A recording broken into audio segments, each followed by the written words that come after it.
It's the last performance of the dance production Stabat Mater and Lenos here in Innsbruck, and therefore it's probably the last relevant chance for me to answer my multiple choice question, why I conduct this evening's performance with two batons. The correct answer, if you saw the video, is indeed D, personal preference, and that being my personal preference simply for the two batons, of which I have many different batons that I could use. I use this slightly bigger one to conduct the Stravinsky, the Lenos, mostly for practical reasons, because the Stravinsky is with a very big chorus, soloists, and a giant orchestra. It was originally written for 4 pianos and percussion, but we are performing an orchestration that is basically the orchestra the size of the Rite of Spring.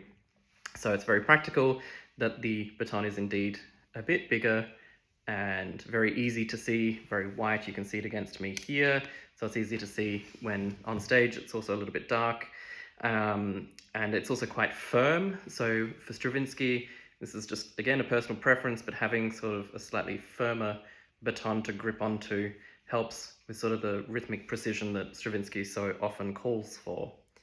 And then the second baton, which is actually the first piece that we perform, the Pergolesi Stabat Mater, I conduct with this smaller baton, so you can see the difference in height.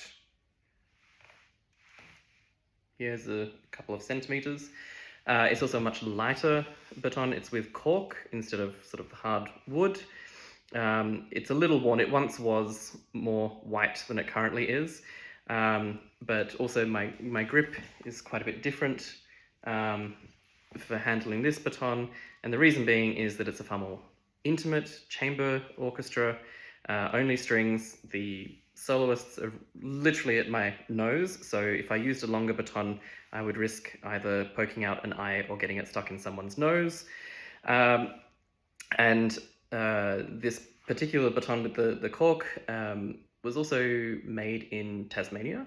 Not that that bears any reference or relevance to Pergolesi, but it's a very light wood, and so the gesture that I can also show with my hands when I'm conducting means that it's a much more intimate, slightly baroque. If you think of the strings playing with gut strings, I like to think of this particular baton as being sort of an earlier music baton compared to the sort of more modern, steady, hard baton. So yeah, those are my personal preferences. Toi toi toi to everyone for the last production. For me, it's been a month since I conducted this performance because I was busy in Berlin. But I'm looking forward to this last performance with these magical works and of course the dancers here in Innsbruck, as well as the soloists and the chorus and the orchestra. Toi toi toi everyone, and hope to see you again. Bye for now.